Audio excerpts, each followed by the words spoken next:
Et sinon, toi, le water start en foil, t'as réussi? Ah ouais, non mais attends, trop simple. Si tu veux, j'ai tout de suite senti le truc. Tu vois, la bascule, hop, l'appui sur le pied avant, et alors après, ça ride. Bon, tu me connais, moi j'aime quand ça ride élégant. Non, c'est facile en fait. Ah bah, Il va falloir que je m'y mette alors. Hein.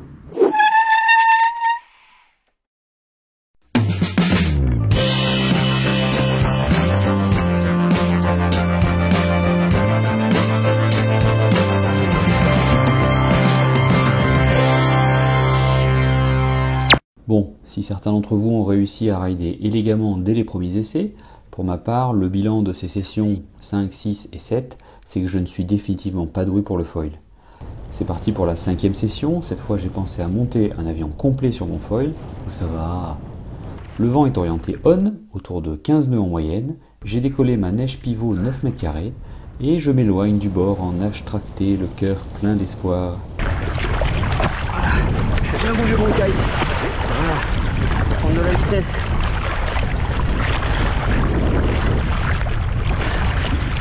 Voilà. Putain, ça tire bien. Alors, je mets d'abord mon kite propre au zénith et j'essaie de le caler. Voilà. Je ramène la planche vers moi. Je m'allonge dans l'eau. Voilà. Ok. Allez.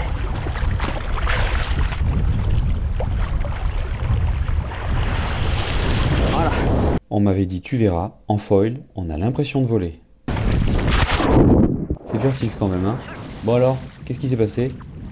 On va dire que j'ai bien cherché la gamelle sur ce coup. D'abord, ma board. Elle n'est vraiment pas en position de départ.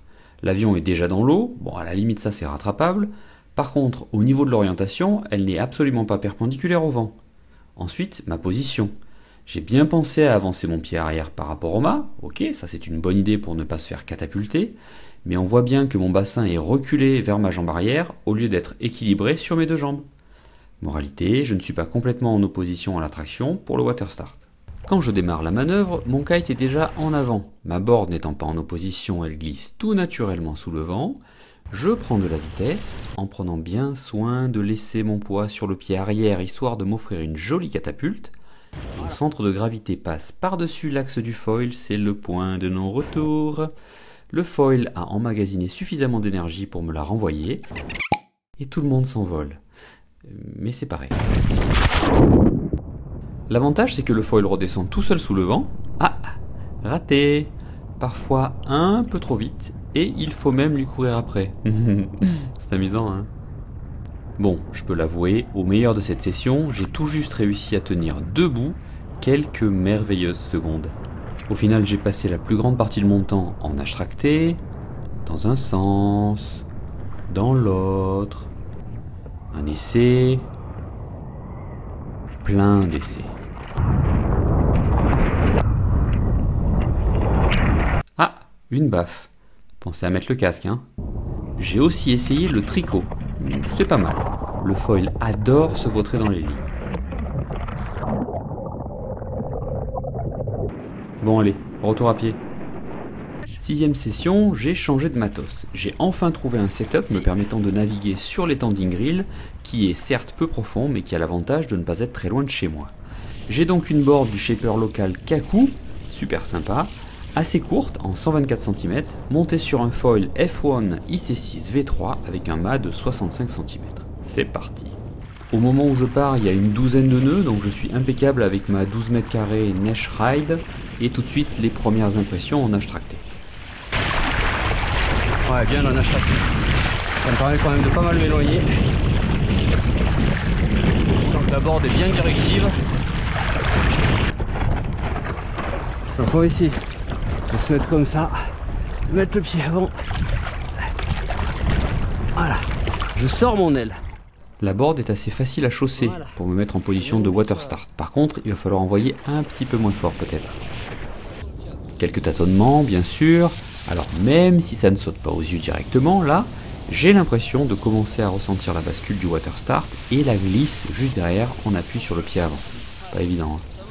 Je retente ma figure préférée, dite de la baffe surprise. Je la maîtrise bien celle-là, hein.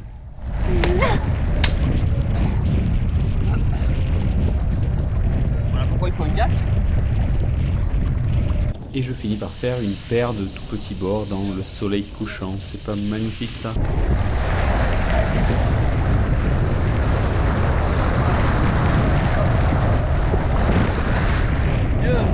Allez, on enchaîne avec la 7e session, avec un peu plus de vent cette fois. Je suis parti en 9 mètres carrés neige pivot, en pariant que le vent n'allait pas monter. Et il est monté, assez rapidement d'ailleurs, dans les 20-25 nœuds. Je me suis donc fait copieusement dépouiller. Alors, je suis plus que surtoilé, même en twin team. Il y a 20-25 nœuds, je suis en 9 mètres carrés, ça me arrache comme un bouchon. Ah, et c'est super rafaleux en plus. Ah.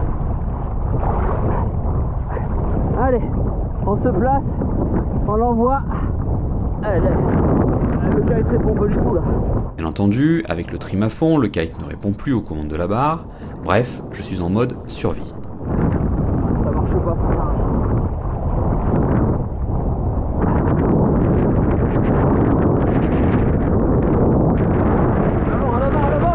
À l'avant. Ça me décolle, mais juste comme ça. Donc autant vous dire que j'ai pas vraiment. Dans un tel chantier, je me concentre sur la traction verticale du kite, surtout éviter de me faire déborder par la vitesse, et ça ressemble plus à du catch qu'à un paisible ride en foil. Mais je m'accroche.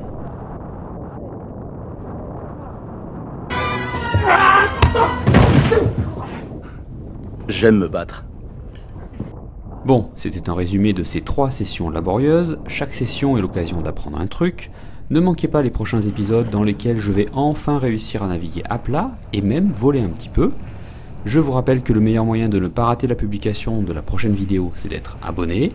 Merci pour vos messages d'encouragement, vos questions, vos pouces en l'air, mais aussi tous les sourires des personnes que je croise sur les spots, ça fait vraiment super plaisir. N'oubliez pas, on est là pour en baver, mais le plaisir est au bout de tous ces efforts. Allez, ridez safe.